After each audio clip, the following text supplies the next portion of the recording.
I can hear you. Everything's Jennifer and good. everybody? Okay, Yep. perfect. Yep, I see Thank you. everything. We're All off good. now. Perfect. Good evening, everyone. Welcome to the meeting of the Keystone Planning and Zoning Commission.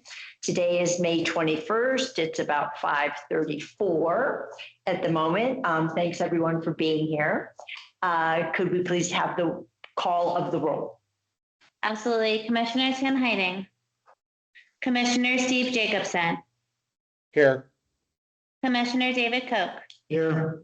Commissioner Peter Madland. Here. Commissioner Kathy Rogg. Here. Commissioner Wendy Tim.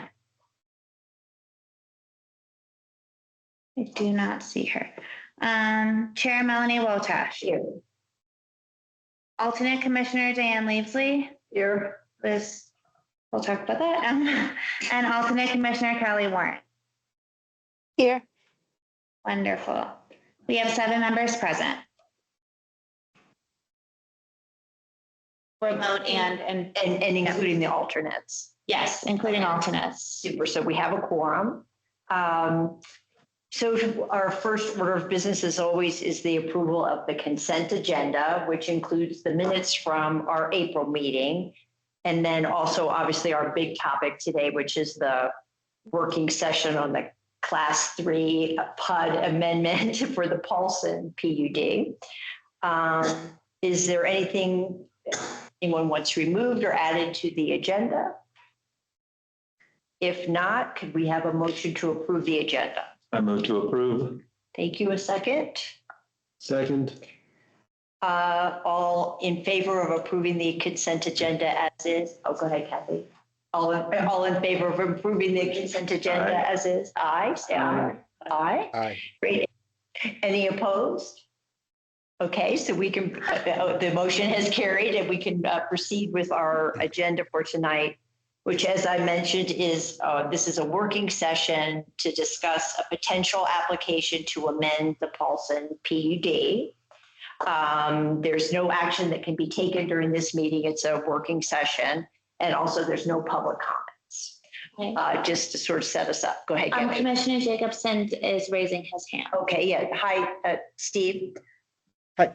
I don't know, within the agenda, I have something totally off topic, but I think it's related to us. So I didn't know when the time was to bring that up. You wanted to add something to the agenda? No, not yet. Well, when it says any new business, is that come later? Okay. Oh, yes. So at the end of the working session, when we do other business, Got it. then we'll look, hopefully I'll remember, otherwise raise your hand. Okay, nothing major, just wanted to ask a question. Okay, thank Yeah, you. sure. Sure. That'll be our other business at the end. Okay, super. Thanks, Steve. And thanks, Gabby. Okay, so we'll start with our working session. Shall I first turn it over to Jessica? Sure. So as you said, this is a work session review, which is an opportunity for a developer or a property owner to present an application to the commission. This is a non-binding review session, and so no action will be taken on this proposal. This is for the property located at 72 Paulson Place, which is zoned the Paulson PUD zoning district. And this work session is to review a proposed zoning amendment that would alter the existing Paulson PUD zoning district by creating a new Paulson PUD that allows 2 single-family residence units of density on the property.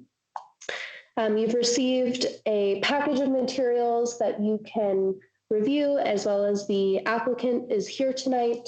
And so this is an opportunity to ask questions and provide some input on what you're seeing tonight. And I'll give Jennifer an opportunity if you wanted to add anything additional before we started. I think you covered it. Really, the only thing that I would say is what Jessica already said, that there are no decisions that are made tonight. And so this is really just an opportunity for questions back and forth. Thank you. Do we hear next first from the applicant, the potential applicant? Or do we Or do we jump straight just, to questions? do we go straight to questions? Is there a preferred way to go? To present? Why don't you? That might be nice. If we could. All right. Sure. I'll grab this. And if you could just state your name and Yeah. for the record. And my wife Kay is here tonight as well. And I wanted to just provide some table setting, if you would. Right. Because the project is not something that we wrote on a napkin last week and tried to hurry through. It's taken 60 to 70 years to get to this point. So let me just give you a brief background. And then Christy, who is a professional, will explain what the lines mean, you know, how it all works and how it comes together. Right. But Kay's family had the vision to buy their own place. They'd skied at Ski Tip Ranch for a couple of years, and Kay was still a pre-teenager when her dad in 1960 bought almost 3 acres of land from Max Durkham that came out of the Ski Tip Ranch. And in that, he built a ski cabin with a couple of bedrooms, a couple of bathrooms, no garage, just a cabin, little forced air gas furnace. And it became the center of this family's vacations, you know, winter and spring and also summer from Chicago. They would come out and enjoy it a lot. And that, in fact, is how I met them in a ski trip in 1967, where I met Kay for the first time. And so what's happened is the house has been added on to gradually to accommodate 3 second-generation families with 3 or 4 kids each. And if any of you live in ski cabins, you know that there's very little closet space and very little storage. And without a garage, it became important that 3 or 4 generations of skis would be stored under beds and in attics and various places. So we had a real need to build a garage. And Kay's mom, by the time that we'd gotten to that point, was over 80 years old. And it just became clear that if she was going to spend time with us through the winters, and she did spend about 5 or 6 months with us, that we needed some place for her to keep her car from, you know, freezing and places to store skis. So we applied to the county to build a garage and got the permits and got underway, got the foundations for it. And it's the middle of January, and there's a poor surveyor out there trying to do the confirming ILC. I think you know what an ILC is. It's an improvement locate certificate. Well, he was staggering around in the snow for hours trying to figure out why it just couldn't close. He just couldn't get the survey that was 50 years old to close. And so he knocked on the door and said, Don, I'm stuck. I don't know what's going on here. So we had to look into it. As it turns out, Kay's dad had had a stroke and wasn't able to communicate to us that the federal government had said, we're going to move your section line so many feet north, like 4 or 5 feet north. What that meant was the 50-foot setback, 50 feet setback required in the non-conforming A1, we couldn't match. It was only 46 feet. But that was the boundary between us and what became Durham's Dash over the next few years. And that basically required us to go to Summit County's Board of Appeals. And they said, frankly, no, you've lived without a garage for 40 years. You can do it again. And so we said, well, maybe there's another way to work it around. So this property from a non-conforming A1, when the master plan for the Snake River area was developed, became a PUD out of necessity, simply to allow us to custom fit this house with a garage with a 46-foot setback. So that's how that became a PUD. It wasn't for, you know, developing skyscrapers or anything nefarious. It just was a way to allow us to have a garage, which now since 2000, I think maybe 4, we've had that garage, and I've lived there permanently. So just one more detail that you didn't understand. So at about the same time, Vail and Copper were arguing over who's going to buy Keystone. You might, I don't know how many of you were here then, but Vail did end up prevailing, and their real estate venture called Keystone Real Estate Development, K-RED we call it, had begun negotiating with us to take a corner of our property off so they could finish the routes of Independence Road. And Independence Road is built over a little small portion of our property, and for that right, we were able to negotiate with K-RED to do a number of things that made our home, our cabin, a home. I mean, I think that's fairly simple. Underground utilities, high-speed fiber optic, a paved driveway, all the things that we never had before. Anyway, bottom line is the utilities were sized in advance for an extra home to be built down our driveway and into the area that I'm suggesting now. So they were sized 25 years ago to do that. And also in that same conversation, they said, we will give you a unit of density out of our massive piles of density that they own. And over the last several years, and Christy will get into that, they think now that they have a property secured that has some form of density up on the hills that we can extract and use as a density delineator for our property. So that's about all I have in terms of background setting, but we've been working on it for a number of years. And then we were just about ready to propose to Summit County when Keystone became an imminent reality. So we said, let's put the brakes on, let's hold on, let's meet with you guys when you're ready to hear us. And so guys, after 60 or 70 years, we're here. Christy Matthews to tell you the rest. Sure. Thank you. Thank you. Hi. Hi. For the record, my name is Christy Matthews Seidel, and thank you for your time tonight. As Don said, I'm a land use planner. We've been working on this project for quite a while, so we appreciate the opportunity to speak to you tonight. So we realize our application materials are in the packet, so we won't belabor this. We'll make it short and sweet. He said, answer any questions you may have. We would like your feedback tonight on an amendment to the Paulson PD. The request is to allow an additional unit of density for a single family home on the Paulson's property. As Don said, their single family home exists here on the east side of the property. They have paved driveway coming in. The proposed secondary site is on the wetland, is on the western portion of the site. This is in an upland area. It's dry, but as you can see, there's wetlands between the two. There is an existing dirt road bisecting the wetlands right now. So they're cut off. They're not functioning well. In order to minimize disturbance, we'd like to use this upland site, utilize this dirt road, and share the existing driveway that Don and Kate have. We would also put a site disturbance envelope on the property. Here it is. There's so many different lines going on right here to contain future disturbance. So a site disturbance envelope is, you can't disturb land outside the boundaries for construction or even fencing purposes. So once again, trying to minimize disturbance. We had a wetland consultant come out here and evaluate the wetlands. They have been severely degraded over time with, the development of Durkam's Dash, with the Alder subdivision, with Independence Road, the bridge, the loss of a beaver dam, and long-term drought conditions. The wetlands are nowhere near high quality. In fact, our consultant found more than half of the wetland shrubs have dead or dying stalks on them. So thus we applied to the Army Corps of Engineers. We were looking to fill in 4,200 square feet of wetlands adjacent to this upland area to expand the home site area. The Corps said, fine, yes, in return, we want you to mitigate. So we will be mitigating at a ratio of 1-to-1, improving the wetlands up here on site, improving the hydrology, creating better functioning wetlands and habitats.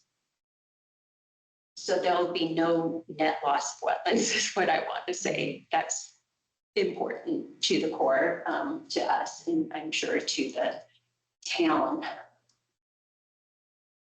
In order to have this additional unit of density placed on the site, we have been working with Vail Summit Resorts. They are, they're the successors of K-Red. And per an agreement from the early 2000s, as Don said, they were promised 1 unit of density. They have proposed to convey the Cornucopia PUD. It's approximately 25 acres of hillside to the east of the town of Keystone. It's in the county right now, but they're willing to convey it to the town. In return, 1 unit of density will be placed on the Paulson PUD property, and 1 unit of future development density will be given to Vail to use somewhere in town at a later date. We understand the town doesn't have a transferable development right program. You don't have an IGA, an intergovernmental agreement with the county for a TDR program, but that is okay. If you like this proposal, we can accomplish this project through a development agreement. A development agreement is a negotiated agreement where it can override certain provisions of the town. You know, it's tailor-made to the circumstances. So we don't need a TDR program. You don't need a IGA. Just a development vehicle is the vehicle to accomplish the project. I want to point out that a transfer development, the TDR program the county has, not all jurisdictions in Summit County participate on it. So it's not like you're breaking new ground. The town of Silverthorne doesn't participate in their program. They do development agreements and they rezone properties and redistribute density. So they function like we are asking, suggesting you consider functioning too in order to allow this project to happen. As I said, we've been working closely with Vail and they believe this project makes sense. We believe it makes sense. We see this as an infill development, protecting a significant high quality backcountry property from development. I want to point out the Cornucopia Mineral Survey does in fact have development rights on it. So if somebody gets a Forest Service access easement, it's difficult. It takes a couple years, but it's totally possible that parcel can be developed up there. You won't see a McMansion, but you could see a single family home. You can see a backcountry ski hut. You can see mining and logging operations. So just saying that development is a reality. We think it's more important to convey that property to the town, have it preserved for wildlife values, visual impact values, and put development in town in a location where it makes sense and where the Paulsons have always contemplated an additional unit of density on this property. It's a unique opportunity and honestly see it as a community benefit.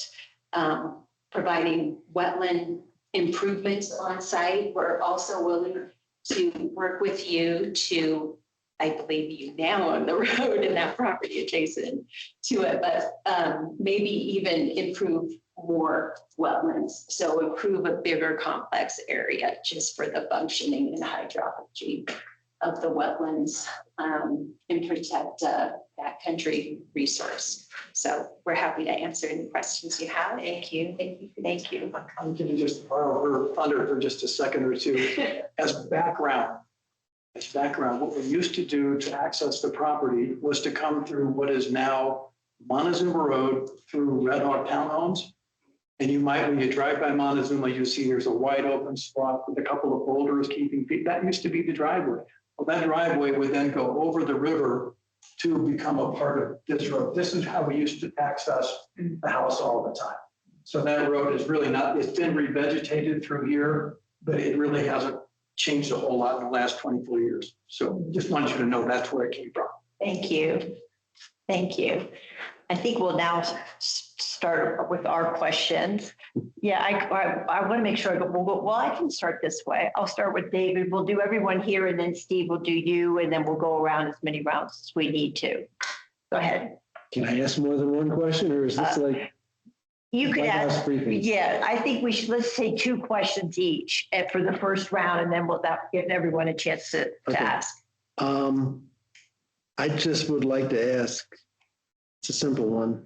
What is a mineral survey? And is the mineral survey of the Cornucopia property contiguous with with what, where? I just don't know what it is and where it is. Sure. A mineral survey is a private in-holding surrounded by, in this case, it's a private in-holding surrounded by Forest Service. So no, it is not contiguous to the town. The owner to develop it would have to get access approval from the U.S. Forest Service to cross the U.S. Forest Service property to get to here. Approximately where is it? If you can picture the northeast facing slope of Independence Mountain when you get past the ridge, it's on the opposite side of Jones Gulch. Okay. You can find it, you're a better man than I am. It's this property right here, Okay. and you're very welcome to pass it around. I'm familiar with it.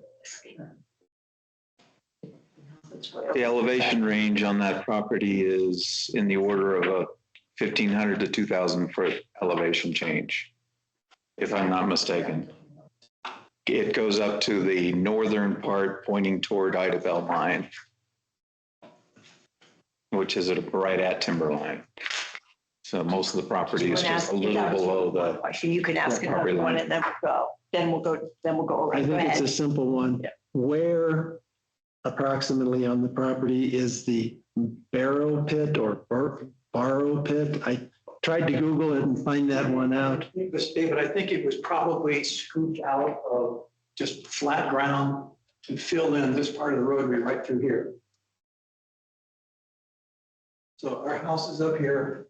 This is moving downhill in this direction, and there's a little scooped out pit there. That's what that was. There are two pictures of it in the package. I saw the pictures. I just had no idea where they in the were. plat. The pictures are, it took me a while to find this. The pictures are labeled A, B, C, D, E, F.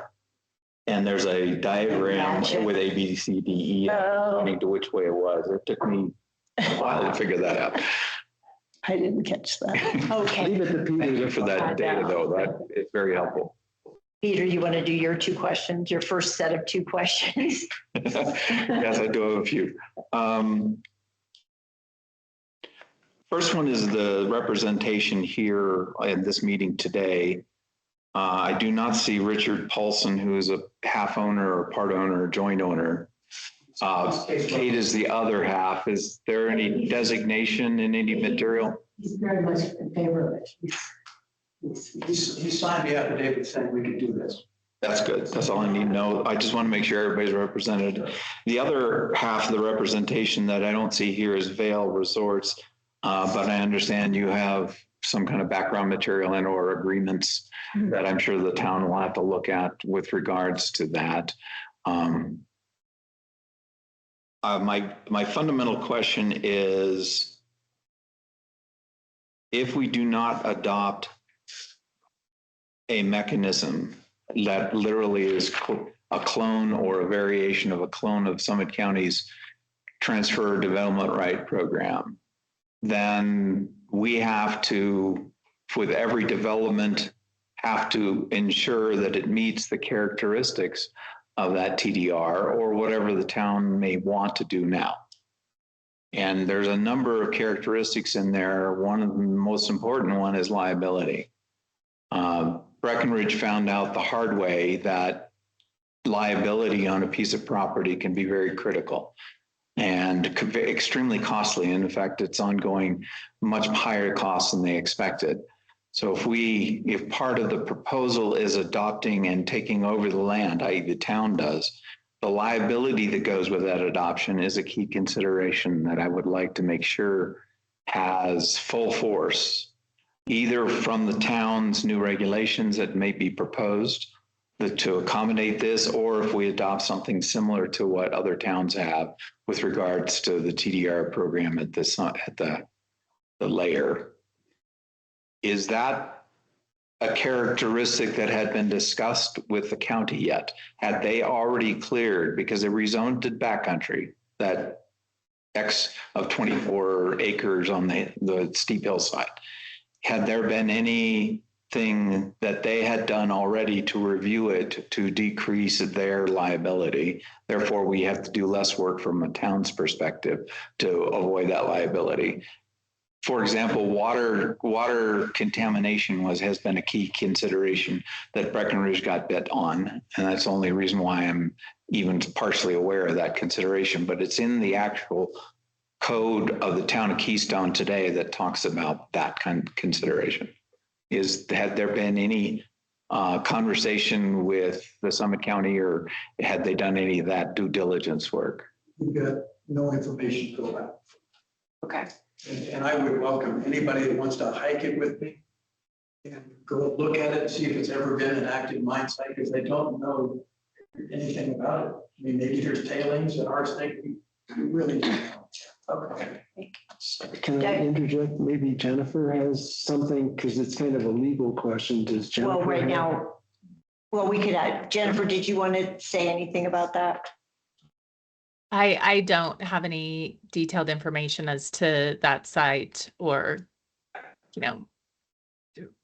what would need to be done. I mean, if the town were to take over ownership, obviously we'd want to evaluate it for any potential legal issues if that were to be done. Sure. Thank you. Yes, go ahead. It sounds like you're asking for an environmental assessment of the property before you take ownership. I just know that the Summit County had in all their, when they acquire property, actually taking ownership as opposed to just managing the TDRs. One of the requirements in their plan and what we adopted in the town specifically says, do something about reviewing the property with regards to liability. And there's all sorts of characteristics that go with that I won't go into at this time. That's a long list. Thank you. Diane? Yeah, I think my question is for Christy. When I was reading this, I was reading it thinking that we would be considering a TDR process, but then you brought up that there are development agreements that have been used instead. And I guess what I kind of want to understand more about, like, what goes into a development agreement. What would we be seeing?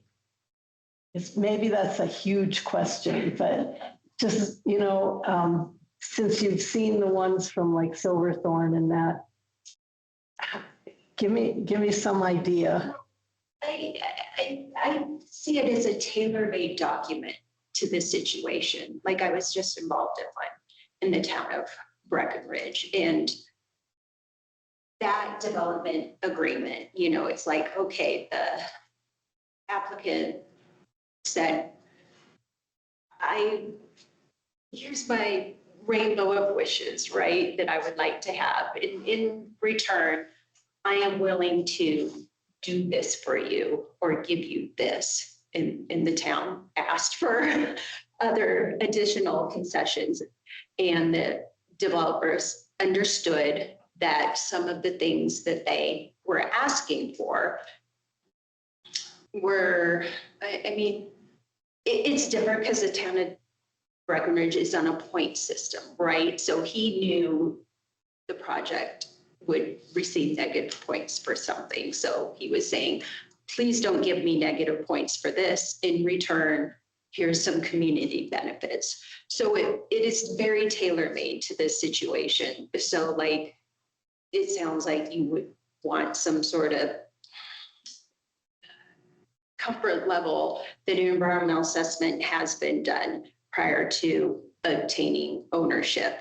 In return, we would, want like the development agreement to say like, okay, we will allow the PUD to be amended to receive an additional unit of density. We will also convey or recognize 1 unit of density. So it's pretty much everything that's been in the application. Yeah. With the sides coming to some. Right, yeah, that's what I'm saying, it's tailor-made. And with a timeline. Yeah, you can have in timelines and, So it's really up to our. Right. It's like the mechanism. Yeah. Doing it. Okay, and you don't have a preference of development agreement versus TDR. Well, I don't think you can do the TDRs, honestly, because I don't think you have a TDR program. Unless in we, place. right, we don't have one, and it won't. Okay. My understanding is we adopted the county's code. And in the code that we adopted, we did not exclude the TDR program. We left it in, which adds a little bit of ambiguity in the fact that now the entities as referenced in that part of the code are different. Therefore, an intergovernmental agreement, my understanding, would be, or some equivalent function has to be engaged in order to essentially continue on in that particular pattern or whatever mechanism we would like, the council would like, the planning commission would like, et cetera. So we would either amend it or whatever is appropriate, whatever the town would like. That is somewhat non-trivial because it would require setting up an entire TDR program or piggybacking on what exists in the county today. I thought that our staff member said that we don't have TDR program in the town of Keystone. That is correct. I mean, Jennifer can talk more about this, but I think Commissioner Madlin was just talking about what it would take to implement that, which is why that has not occurred yet. Right. It's a whole big. The code exists and it was approved by the town council. But without an intergovernmental agreement or an equivalent set of documents, it's not viable and usable. Gotcha. Okay. Is my interpretation. So That's yes, correct. Yeah, I can add to this. Yeah. I can definitely add to it. And conceptually, because the town has adopted the Summit County Code, that the procedures and the program is in it, but part of those procedures do spell out that the receiving area needs to have an intergovernmental agreement with the county in order to adopt that program. And that has not yet been done by town council. Thank you, Jennifer. You're good. Kathy, do you have any? I have a question about the envelopes of mitigation on the wetlands. And I know there was some in some of the information said that it would be the wetlands would be even they're degraded. The degraded part of it was was going to be dealt with between the homeowners, the future homeowners, and the. Okay, yes, you're talking about the future development of the property. If a development, if an additional right is going to be placed here, yes, the property would be divided. Like here is one lot. Here is the other lot, and the whole area between the two, that's about 1.39 acres, would be like common open space and protected. So with the site disturbance envelopes, this is the only area that the Paulson, the Kay and Don can disturb on their site, and this is the only area they can disturb. The rest is preserved, and the two owners of the property will be subject to maintaining the open space and wetlands in perpetuity. Okay. What does that mean? The open space, it's not like having a employee housing that you have to have a. Right, it's just private open space on their property. They will never encroach into the wetlands or develop more beyond their envelopes. And then where would the mitigation? This is the proposed mitigation up here right now. Okay. Then we're also glad to work with you to figure out if there's additional mitigation efforts that can be done offsite. We need to figure out who owns that land and will the Army Corps let us do that? And will the owner let us do it? Thank you. Steve, you're next. Yeah. So mine kind of is tied together. So when I start looking at, what FAR may be for each parcel, and it may be coming on subsequent drawings, Christie, but the road that provides access to lot 2, it can't be landlocked. So is that going to be a perpetual easement for that road? I can't see you dedicating, because then now you create another landlocked parcel just on the other side of it for the initial track. So is that what you'll be doing? Yes, it would be a permanent easement. We platted on the subdivision Okay. plat. Okay. And then I guess more of a technical question then, and I don't know the answer. When we would look at FAR requirements, I don't know the answer. Does the land that will have the road, does that land go into the calculation for FAR for the existing structure? Or would you consider that as part of lot 2 when you look at FAR? So building area to lot size, or it's just the lot then we'd look at that's being subdivided and not include that? The Paulson PUD doesn't have a FAR in it, nor does the Snake River Master Plan. So I'm not sure where the FAR is coming into. Is that part of? I guess my question, Jennifer, would be I thought we had it. I'm kind of caught between where the master plan is and what's in place and what we're would be asked to look at in the future when the actual submission comes in. Just trying to get clear in my mind. If it's a non-issue, then it's a non-issue. Wouldn't the existing PUD control regardless, is my belief. So you're saying basically it's a normal PUD, and under that PUD has its own rules and regulations, and if there's no FAR, then there's no FAR under that PUD then, is what you're saying? Yeah, that's correct. I see it's not in your head. Okay, no, I appreciate that. Thank you. The second question relates to the ongoing maintenance of the sediment pond. When I read through it, somebody's got to pay attention to that, for perpetuity, and twice a year it needs to be cleaned out if it needs to be. So I guess my question would be for the town. We become the policeman then, Jennifer, of that, making sure our engineer would inspect that sediment pond and make sure that that landowner does maintain it then? Is that how that would work?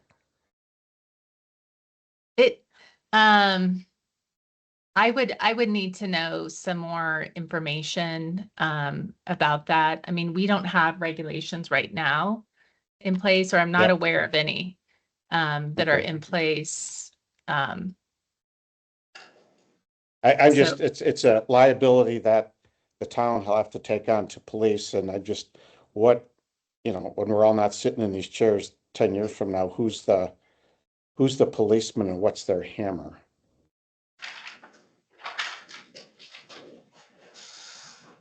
I'm sorry, where's the settling pond?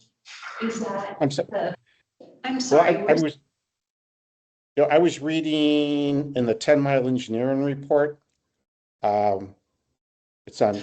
oh, for the future homes construction. If Yeah. Okay. Yeah. I get it. Yeah. I'm sorry, I okay. wasn't clear. Oh, it's okay. I'm sorry. There's Yeah. a lot of No. details. And again, that may be a non-issue today because that would be part of when that person comes. And if that's the case, then that'll get dealt with later. I didn't know when that was going to be part of a request. That's all. Thank you, Steve. Callie, Yep. do you have a question or two for your first round?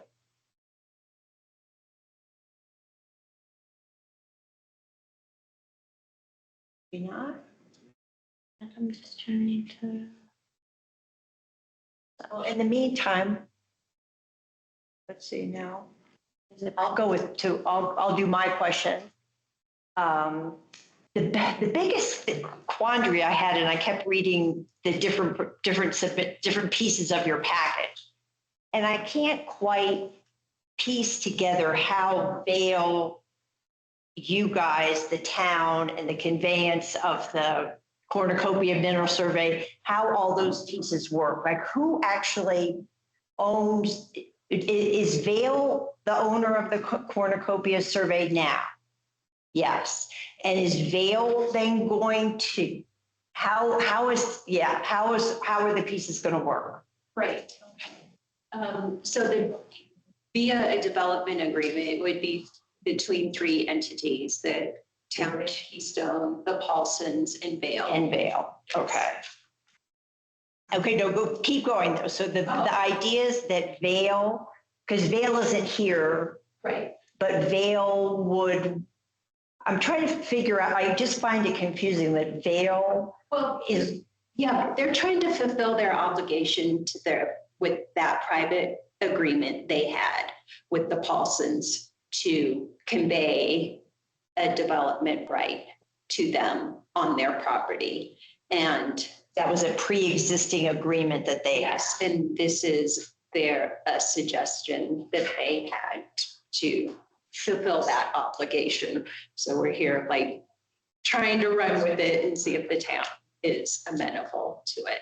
I guess I'm still, who's buying what from whom? Maybe it's, who buys which pieces? That's what to me is not. No money would change hands. No money would change hands. Vail would convey by deed the cornucopia PUD to the town. The town in the development agreement specified that the Paulson PUD is allowed one additional single family unit of density, and a second unit of density is recognized or will be given to Vail for use somewhere. But how could we give it to Vail if it's already Vail's to begin with? Vail is conveying to the town the two things, but then the town is conveying back one. Okay, so I'm sorry. So in the county, it's zoned backcountry, but it has significant wildlife value. Right. So rather than just one development right, it has two. So we're asking to sort of use those development rights, one for the Paulsons, one for Can I add something? I just want to add something. Our project is struggling with the mechanics of allowing another house on it. Right. And we're not saying we want to add density to Keystone. We're saying that we have a source that is willing to give us that right, that development right. So they give us one, they lose one. So all I'm saying is it's net sum is zero.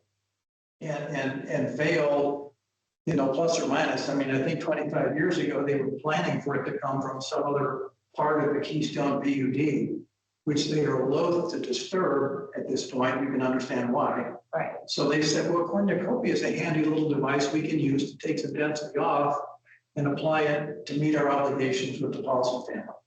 And that's where we get our density right from. So Keystone doesn't change its density at all. No. It applies it from there to here. Right. No, I understood that part. It's still the Vail piece of it. Why can't Vail just give you the density? It's the fact that it's this big three-way chess game puzzle. It's just not clearly set out to me. And even now when you're saying, I understand from the papers, they've got two densities. Why, where is the second one going? Jennifer can help with Yeah, this. Jennifer. So I think the idea here, and this is the TDR program, is the idea is that with the transfer of these development rights from the cornucopia property, the idea is that you're preserving sensitive area, so area that's surrounded by Forest Service, and directing then development rights, which a development right in this situation would be a unit of density to the Paulson PUD. And then as I understand it, there was an agreement that one unit of density would go to the Paulson PUD and one unit of density would go to the Keystone PUD.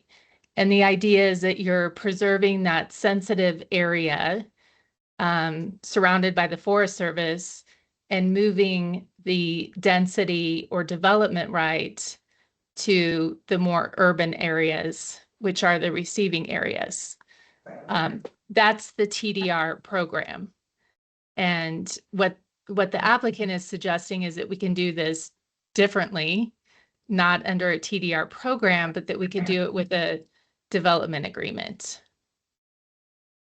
Which would, what we have to do, this is adding a unit of density to this PUD is a zoning change. Because it would be essentially amending their PUD. Right.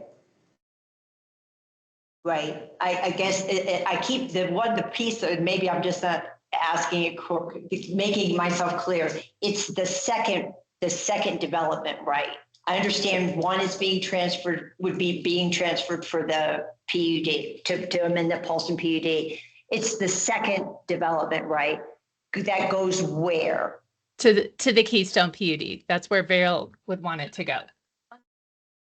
It's the huge one inside Keystone. So, okay. So, okay. So it's transferring a equivalent of a TDR from outside Keystone to within Keystone. To within Keystone. And actually it's two of them, because eventually, and actually it adds complexity, because if you say it goes to the PUD, that PUD crosses both Summit County land and Keystone land. So It does. there's a little bit of ambiguity of where that would go based on what you've told me so far. Yeah. Right. Yeah. Yeah, exactly. I'm not sure how you would open up the PUD and put it in there. So at this point, I'm just suggesting recognize the density. A suggested approach. Yes. A lot of details. And Yeah. is this, That we would have to nail down. and is that why I think you did the application, it said that eventually or ultimately Vail would come With their own proposal for this, the second. to implement it. To implement it. Just recognize it and then they can figure out where they want it in town. Okay, right. That makes sense. Okay, okay. Can I ask a follow-up question Yes, go here ahead, that I didn't see in the application material? So I understand that the request is to subdivide the property. Is that, you would eventually be asking for a subdivision? Yes, after the PUD is amended. So we And- accept. Yeah. And I see lot 2 referenced in the application material. What is the size of lot 2? 0.44 acres. 0.44. Okay. Okay.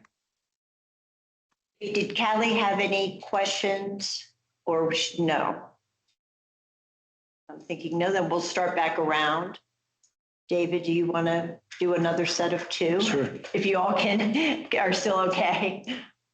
I'm trying to look at where the cornucopia mineral survey is. It's the X. Yep, trying to look at Google Maps. I approached the venture on it. Absolutely. It's hard to correlate. Okay, so it's this guy right here. Right, no, that I got. Yep. And I'm trying to put it on Google Maps right now. It's hard. The looking and questioning is just like you had the old mining road Yes, that comes through your property that you used to use to access the house. yep. I don't obviously see a road going to it. Maybe if you've looked at it or something. No, But- I haven't been up there. This is Jones goes down through here. Because you can see the pilot mine right here. It bisects the western half that Gary owns.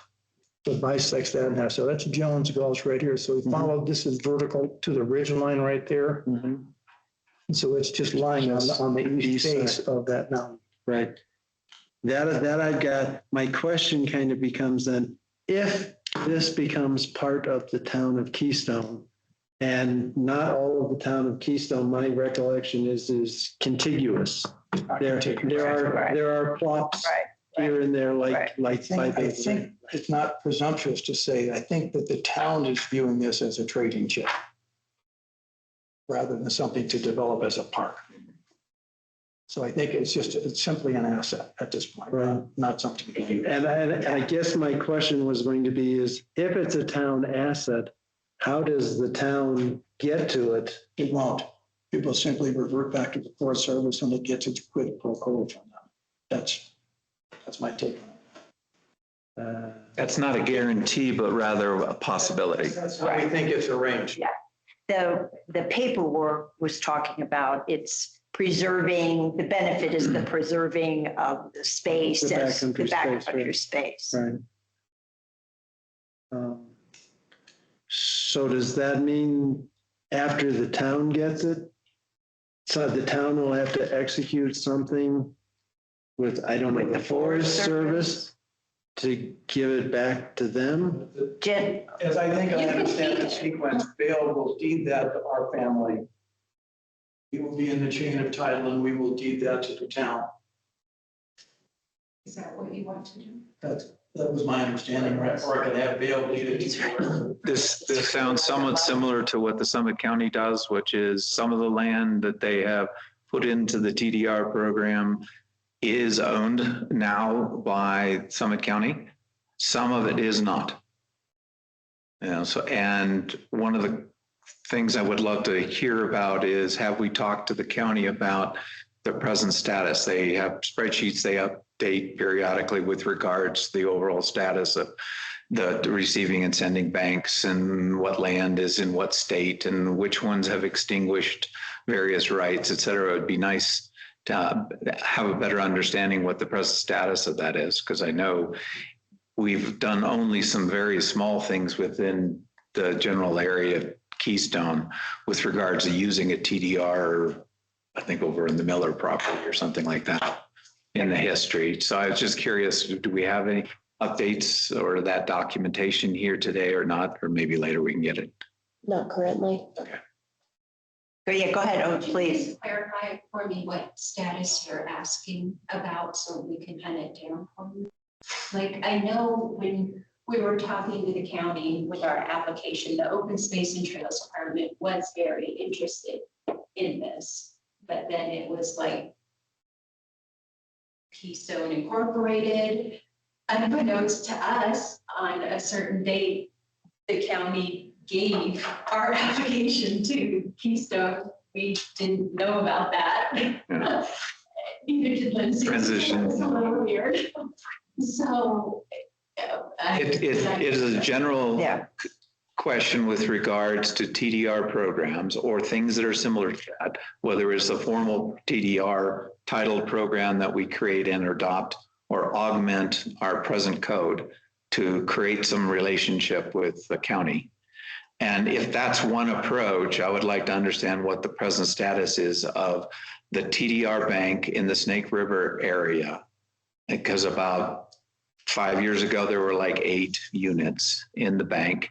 And I am a little curious why you just didn't purchase one of the units out of that bank and then request the town to adopt the TDR program in that regards. That it's another approach. I'm just curious what the trade-offs were. I think you partially answered that already with regards to the fact that you have a written agreement associated with Vail that already has this concept of a TDR that they were going to give you.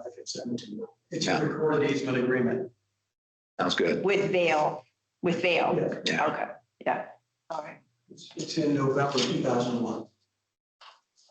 Thanks. Do you want to do a second question? I hesitate to ask you. Always, Go ahead, you get a always. second one before we keep going around. Part of it, it's related to what I just asked about, is that did we get a copy of the sending and receiving maps that were quoted or mentioned in your packet that we received? I didn't see the actual sending and receiving maps. No, I didn't. And the reason for the question is you designate that as significant wildlife area. And I know the town has had conversations with the Forest Service with regards to their plan and the augment and the change in that plan associated with closing Jones Gulch to all winter access. And the active conversation still going on. We're leaning a little bit away from completely closing Jones Gulch because of the characteristics of the wildlife in the area. This is literally just kind of over on the other side of the ridge of Jones Gulch.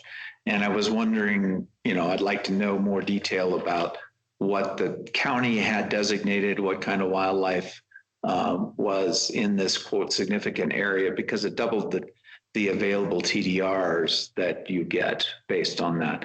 The old, and I think it's totally up to us what we want to designate if this is a town decision. But if we're leaning on the county's old plans, they were 1 unit per 20 acres, and this is 24 acres that Vail is trying to take 1 unit from. And that doesn't add up unless you add in the wildlife consideration, which doubles the available TDR.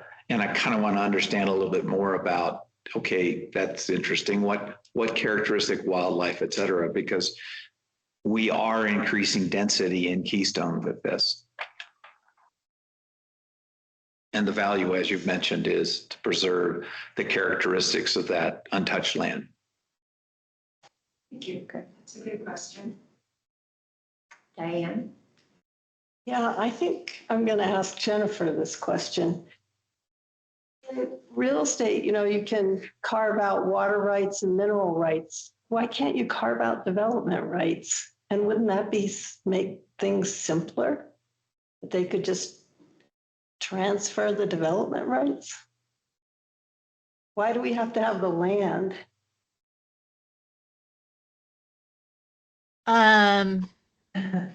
Well, you can't transfer from one property to another property development rights. Private property owners cannot do that because that's a zoning decision by the town. So, you know, the addition of the development right to the PUD must be approved by town council because it's a legislative zoning act to add that additional Tried. development. Thank you. Thank you, Jennifer. Mhm. I'm good. You're good. Kathy? I have just a question about the access. So it goes through it's all independent road, and then it goes through the alders, and it's a dirt road. It's Back to where we were. Oh, yeah, we will share. Yes, we have it. Stand by. At work. One Right. moment. Stand by. There it is. Okay, so what I want you to do is let's walk from the bridge, the new bridge that was built on West Independence Road. Are you familiar with that? Yes. Okay, so let's pretend that we're about here. So the Snake River is out here. Now we're on Independence Road, and now we flip the property. So it drives along here till the point where you take a right turn on Paulson Place. And Paulson Place is now our roadway from West Independence to our house. It used to be coming back from Red Hawk and Montezuma Road coming this way. Used to be that way. But in 2004, this all got built up and now it's Paulson Place. Paulson Place didn't exist until 2004. And then it's a dirt road to. It's a dirt road. Right now, it's a dirt road from about here. We used to turn our cars around and park them in front of the house for 50 years. But this is all dirt road right here. So we walk to the river regularly on that day. And then materials suggest that there might be another access? No, there won't be. No, in the original easement agreement, what happened was we